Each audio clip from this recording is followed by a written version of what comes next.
Oke, baik. Assalamualaikum warahmatullahi wabarakatuh. Sebelumnya perkenalkan, nama saya Muhammad Ali Nur Rahman. Saya dari jurusan Rekayasa Perangkat Lunak kelas 2B. Nah, pada kesempatan kali ini saya akan memberikan contoh tutorial bagaimana mengolah data di Excel. Nah, langkah pertama yang akan saya lakukan di sini adalah membangkitkan 150 data dengan menggunakan rumus range between.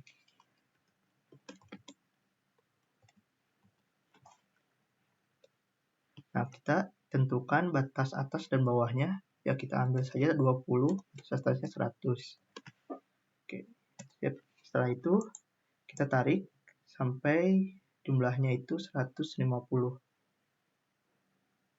Iya. Nah, setelah setelah seperti ini, kita select datanya, seluruh data. Selanjutnya kita kopas. Nah, tujuan kopas ini agar data itu tidak mengalami perubahan karena fungsi range between ini berfungsi untuk menghasilkan angka yang acak. Nah, kita paste. Nah, kita klik di sini ada paste value. Nah, seperti yang kalian lihat di sini bahwasanya datanya jika kita masih menggunakan formula range between, maka datanya akan berubah. Nah, selanjutnya kita hapus saja datanya. Delete dan kita gunakan yang telah kita kupas tadi. Kita pindahkan terlebih dahulu. Nah, selanjutnya apa? Ya, selanjutnya kita bisa menghitung jumlah data. Nah, kita kan telah membangkitkan 150 data. Otomatis data ini jumlahnya 150 atau kita bisa menggunakan formula count. Nah, dan men-select dari atas sampai bawah. Sampai angkanya. Setelah itu kita enter jumlah data 150. Nah, nilai maksimal minimal bisa kita ketahui dengan menggunakan rumus max. Nah, caranya seperti tadi. Kita bisa nge-select atau ngetik jumlah kolomnya. Nah, oke, sudah beres. Selanjutnya ada minimal. Caranya masih sama. Nah, untuk menentukan range, ini rumusnya itu adalah nilai terbesar maksimal ini dikurangi dengan nilai minimal. Nah, kita masukkan saja rumusnya. Nilai maksimal ini dengan diklik dikurangi nilai minimal. Enter. Nah, range sudah diketahui. Nah, selanjutnya untuk menghitung jumlah kelas, kita bisa menggunakan rumus 1 ditambah 1 ditambah 3,3 kali log. Nah, di sini log jumlah banyak datanya, yaitu si n ini. Oke, selanjutnya tanda kurung dan enter. Oke, maaf, di sini ada kesalahan.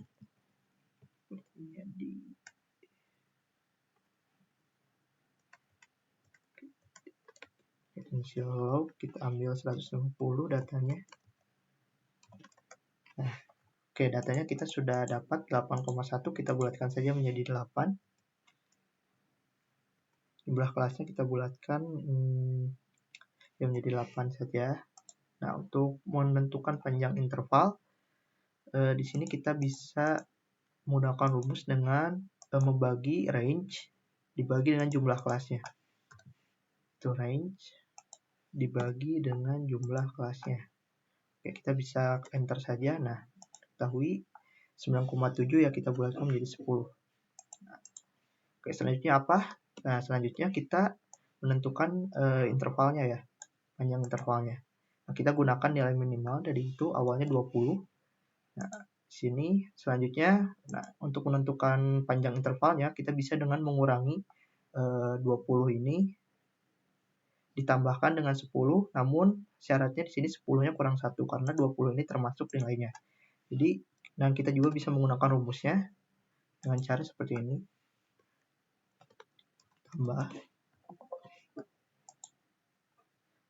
Tambah dengan nilai ini 10. Nah, Nah, kita menggunakan dolar agar nilainya itu tetap ya, kurang 1. Nah, kita enter saja. Nah, di sini sudah lihat panjang intervalnya ya. Selanjutnya kita klik di sini 30. Nah, langkah selanjutnya kita select saja. Select 2 ini dan buat data sebanyak. Nah, selanjutnya kita juga tinggal select ke bawah. Nah, panjang interval di sini sudah diketahui ya. Selanjutnya untuk menentukan frekuensi. Nah, di sini ada beberapa cara, yaitu cara manual. Cara manualnya itu dengan memanfaatkan fitur filter. Nah, syaratnya kita select terlebih dahulu semua data ini sampai 51 dengan datanya juga. Data hingga 51. Nah, selanjutnya kita klik di sini sort filter. Nah, di sini menu filter sudah ada ya di atas. Nah, ini data. Nah, untuk mengetahui range-nya, nah kita select saja range dari 20, 21, 22, 23, 24, 26, 9. Nah, nanti datanya akan keluar seperti ini. Nah, kita coba hitung saja. Di sini 1, 2, 3, 4, 5, 6, 7, 8, 9, 10. Ya, datanya kurang lebih 12. Nah, selanjutnya kita bisa kembali dengan klik ini, select. Oke. Nah, di sini tadi datanya 18, cuman untuk cara manual. Nah, cara keduanya kita bisa menggunakan rumus frekuensi. Ini lebih jauh, lebih efisien dan cepat. Caranya adalah kita menggunakan frekuensi. Nah, kita masukin select yang tadi dari A2 sampai A151. Nah, selanjutnya kita masukin binary-nya gunakan interval kanan. Set. Nah, oke, ini datanya sudah keluar semua ya. Ya udah. Nah, selanjutnya kita gunakan di sini ada total terlebih dahulu. Total. Nah, untuk menghitung jumlah frekuensi kita bisa menggunakan rumus sum dan kita select dari atas sampai bawah. Nah, kita enter dan hasilnya 150. Oke, ini pindahkan ke sini. Nah, oke, 150 totalnya. Untuk mencari nilai tengah kita bisa menggunakan rumus manual, yaitu dengan menambahkan ini interval yang ini dengan ini dibagi 2, atau kita juga bisa dengan menggunakan rumus median dan mengklik ini. Selanjutnya klik ini. Oke, ini sudah keluar ya. Nah,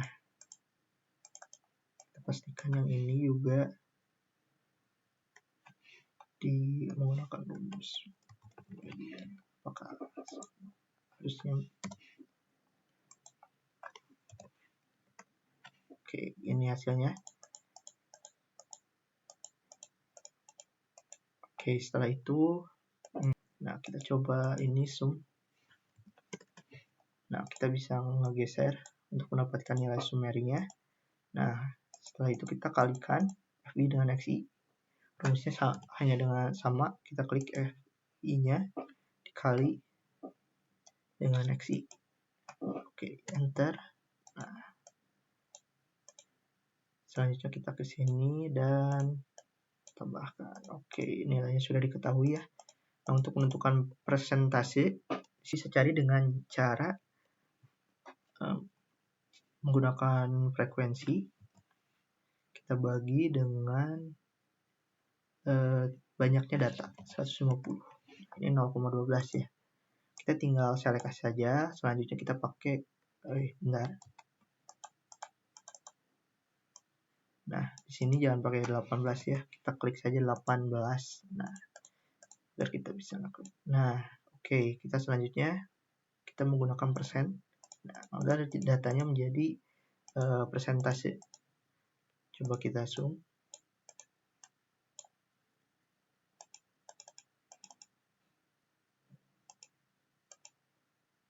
Ini sudah 100% datanya. Nah, selanjutnya untuk melakukan pengurangan dari XI dikurang rata-rata. Nah, kita coba hitung dulu rata-ratanya terlebih dahulu. Nah, oke, ini hasilnya sudah keluar. Set. Kita set ke bawah. Nah,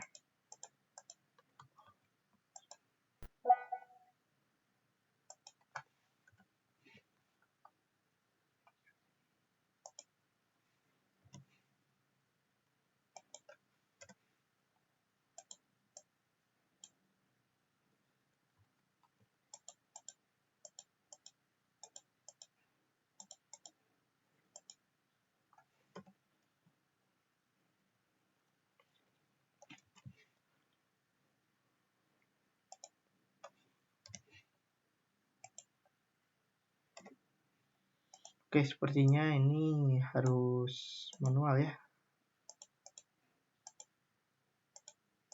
Oke, agar datanya diam, sepertinya kita menggunakan rumus seperti tadi. Dari datanya 54. Oke, 54,5 dikurangi dengan data ID 9 ini. Nah, kita gunakan agar datanya tidak berpindah-pindah dan tidak berubah.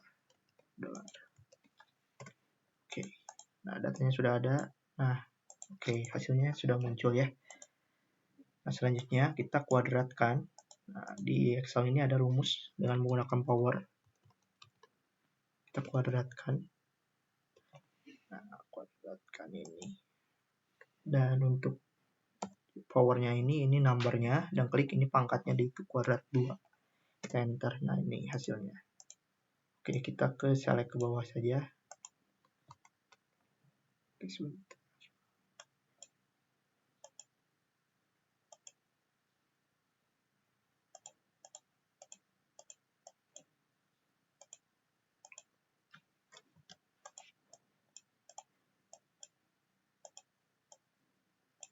Oke, sudah. Nah, langkah selanjutnya kita untuk mendapatkan hasil ini kita tinggal kalikan saja yang ini dengan FI. Yang mudah. Tinggal kalikan dengan FI. Frekuensi. Oke, kita enter. Nah, di sini kita ketahui datanya. Nah, oke, ini seluruh data kita sudah dapatkan.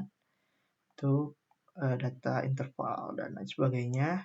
Nah, selanjutnya untuk menentukan median, ini kita bisa menggunakan rumus median jika dia ada di Excel. Dan kita select saja dari untuk mencari tahu. Nah, ini cara cepatnya untuk mencari modul. Kita bisa menggunakan namanya mode. Nah, kita sama. Oke. Nah, ini. Oke, baik, untuk menentukan standar deviasi kita bisa menggunakan rumus strdep. Bentar, strdep. Nah, strdep. Kita tentukan angka dari datanya.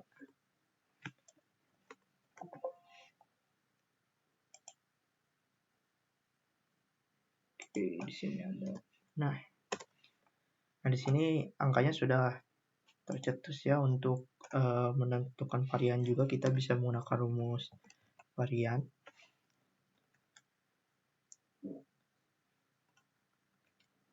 Nah, caranya sama, kita select semua datanya.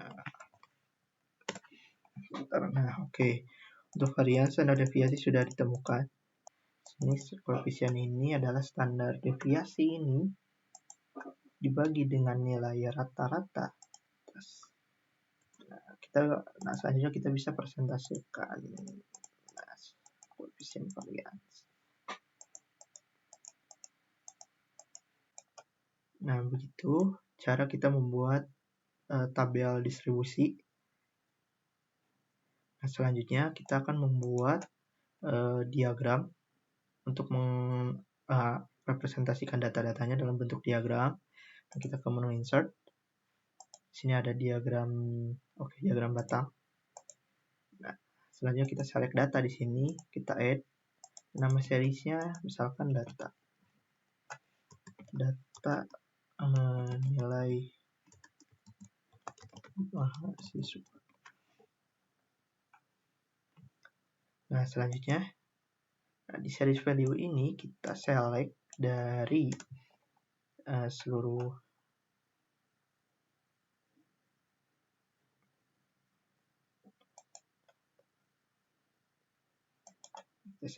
frekuensinya. Oke. Nah, di sini datanya sudah muncul. Nah, sini dari banyaknya data frekuensi. Selanjutnya untuk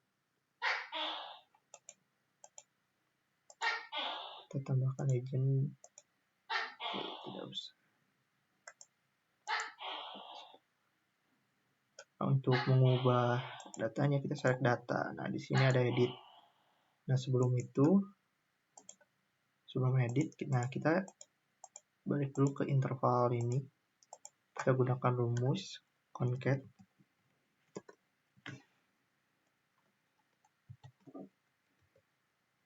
Nah, concatenate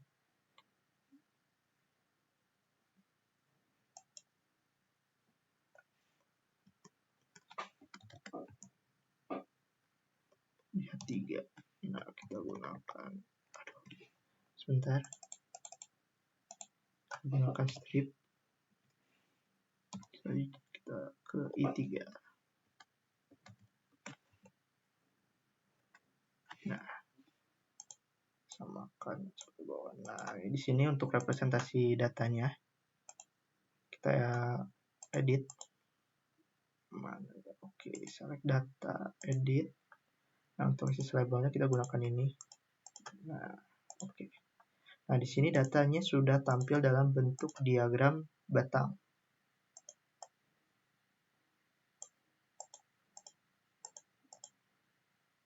Selanjutnya untuk membentuk diagram lingkaran.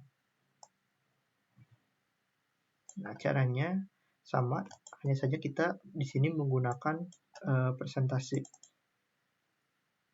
Oke, sebentar, select data. Kita add lagi, kembali kita ketik data, nama seriesnya nilai. Nah, di sini kita gunakan persentase sebagai nilainya. Oke, nah di sini kita edit lagi, kita gunakan ini sebagai legendnya. Oke. Nah, di sini sudah tampil. Nah, untuk menampilkan data labelnya, nah di sini untuk menampilkan persentasenya. Nah, selanjutnya untuk membuat tabel histogram. Nah, di dalam Excel ini kita bisa menggunakan di insert more. Nah, kita bisa menggunakan, oke, kita select terlebih dahulu frekuensi datanya.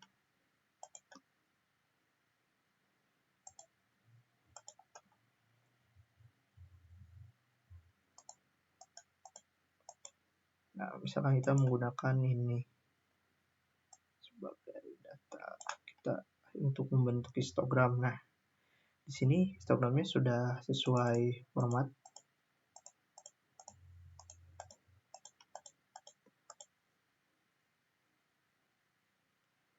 Kita paling tinggal mengubah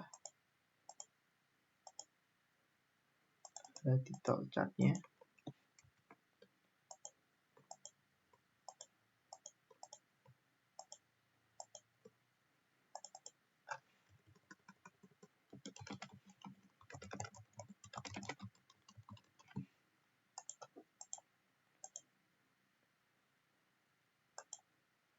Ini tidak perlu di.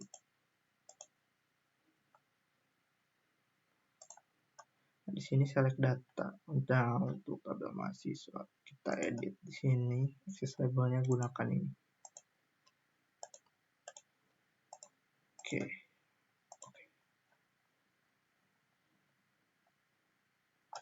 Nah, untuk datanya sebentar. Kita select data. Kita gunakan satu series saja. Nah, untuk mudah, kita gunakan satu series add-nya tadi. Kita gunakan frekuensi. Oke. Kita edit, kita gunakan ini. Oke. Nah, di sini datanya sudah muncul. Nah, selanjutnya untuk membentuk sebuah histogram, kita hanya perlu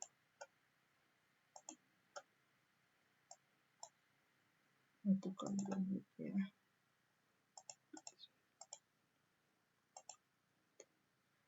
Nah, berikut. Nah, datanya sudah jadi menjadi bentuk data histogram. Baik, mungkin sekian yang bisa saya sampaikan. Mungkin saya akan mereview sedikit untuk penggunaan tabel distribusi ini. Ya, pertama kita bisa menggunakan namanya range between untuk membangkitkan data secara acak. Selanjutnya untuk menempuh di sini kita bisa menggunakan fungsi count, max, min. Nah, untuk range kita tinggal mengurangkan nilai maksimal dengan minimalnya. Untuk jumlah di sini ada rumusnya, yaitu 1 tambah 3,3 kali log banyaknya nilai 150, dan interval kita tinggal membagi range dengan jumlah kelasnya. Nah, selanjutnya dalam membuat interval, nah kita tinggal implementasikan panjang data dan jumlah kelasnya ke dalam bentuk interval di sini. Nah, untuk caranya masih sama, yaitu kita ambil nilai data terkecilnya dan kita tambahkan dengan 10 dikurang 1. Nah, ini begitu terus berulang. Nah, untuk mendapatkan frekuensi kita bisa menggunakan fungsi filter atau menggunakan rumus frekuensi. Nah, untuk mendapatkan nilai tengah kita bisa menggunakan cara manual, yaitu menambahkan kedua interval 20 tambah 29 dibagi 2 atau dengan menggunakan fungsi median. Nah, selanjutnya di sini hanya fungsi rumus biasa dengan mengkalikan persentase. Di sini semuanya menggunakan rumus biasa kecuali dengan kuadrat, kita bisa dengan menggunakan power. Nah, untuk menampilkan data dalam berikut adalah tampilan data dalam bentuk diagram batang, diagram lingkaran, dan histogram. Ya, baik, tadi sedikit review. Setelah kita memperlihatkan data segini, sebenarnya ada cara yang lebih mudah untuk menampilkan data, yaitu dengan cara kita ke data, dan di sini ada opsi data analis. Nah, dengan menggunakan opsi data analis ini kita bisa menampilkan summary dari statistiknya. Nah, caranya yaitu sama, kita menginputkan range. Nah, oke, dari awal. Nah, kita klik data analis. Di sini ada deskripsi statistik. Kita klik OK. Nah, selanjutnya di sini kita disuruh untuk menginput range. Nah, kita input range dari awal ini sampai 151. Nah, kita coba masukkan ulang ya. Sampai oke. Data sudah A2 sampai gini. Nah, selanjutnya kita jangan lupa untuk menceklis summary statistik. Nah, selanjutnya untuk output range ini adalah untuk hasil summary-nya kita akan diletakkan di mana. Nah, kita letakkan di pinggir ini saja. Kita klik OK. Nah, dengan begitu hasil dari statistiknya itu keluar dari jumlah mean, standar error, median, mode, standar deviasi, sampel varian, kurtosis, dan lain sebagainya. Nah, ini jika kita menggunakan fitur data analis, kita bisa mengetahui statistik keseluruhan datanya dengan lebih cepat. Nah, baik, mungkin sekian yang bisa saya sampaikan. Mohon maaf bila banyak kekurangan. Wassalamualaikum warahmatullahi wabarakatuh.